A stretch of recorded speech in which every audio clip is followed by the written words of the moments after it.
Welcome to Snow Recaps. Today I will be explaining the movie called Before I Go to Sleep, released in the year 2014.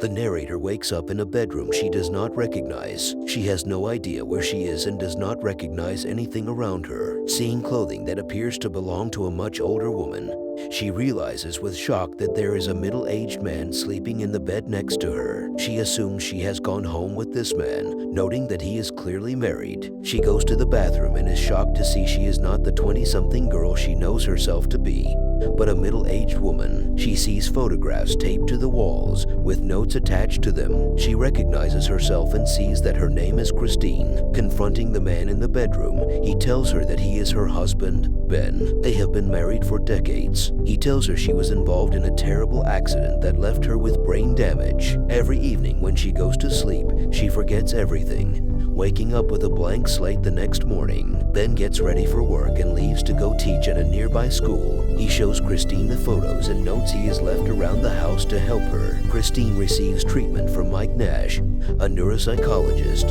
who gives her a camera to record her thoughts and progress each day. He also calls her every morning to remind her to watch the video in the camera, but instructs her to keep the camera hidden from Ben. Nash reveals that her memory loss occurred after she was attacked and left for dead near an airport hotel.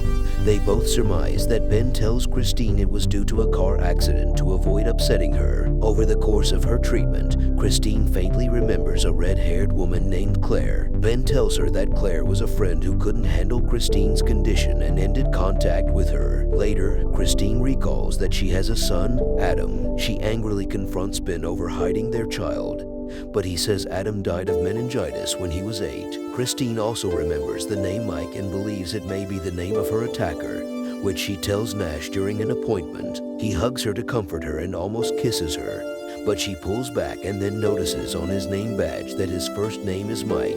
Christine flees. Nash later tells Christine he is not able to treat her anymore because he has developed feelings for her. Christine learns that, several years after her attack, Ben had placed her in an assisted care facility and divorced her, then had a change of heart and brought her home to live with him. She also discovers that Claire had been trying to contact her at the care facility. Christine obtains Claire's phone number and meets her. Claire reveals that Christine had embarked on an affair prior to her attack, while Ben and Claire had a one-time sexual encounter following the attack. Due to their shared grief at Christine's memory loss, Claire gives Christine a letter written to her by Ben.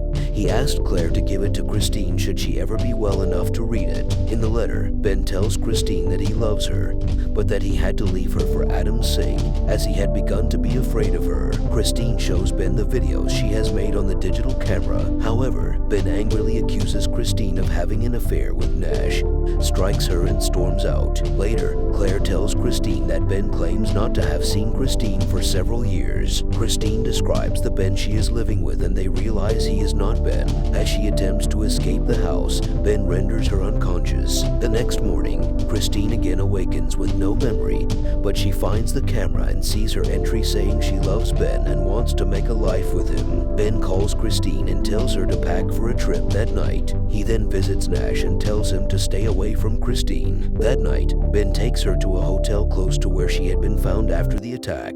He reveals that he is Mike, the man she had an affair with. Christine then remembers that Mike had wanted Christine to reveal their affair to Ben, but Christine refused and their argument culminated in Mike viciously attacking Christine, resulting in her amnesia. Mike deletes the videos on her camera and states that he is no longer interested in playing the part of Ben. He tells Christine that they shall live together or no one shall live. Another struggle ensues, but this time Christine manages to get away. She sets off the hotel fire alarm, then flees, and is seen telling her story on the camera while waiting in an ambulance. Christine wakes up in a hospital bed and is visited by Nash, this time as a friend and not as her therapist. He assures her the man responsible for her condition has been arrested. He tells Christine that she has visitors and that he hopes the visit will provide the breakthrough they have been hoping for. The real Ben appears with Adam, who is very much still alive. Christine's memories begin to return when she sees her son. That was all from the video. I hope you liked it. Subscribe to Snow Recaps for more amazing movie recaps like this. Please leave a like to help us out. Also leave a comment if you want us to recap your video. Until next time, take care.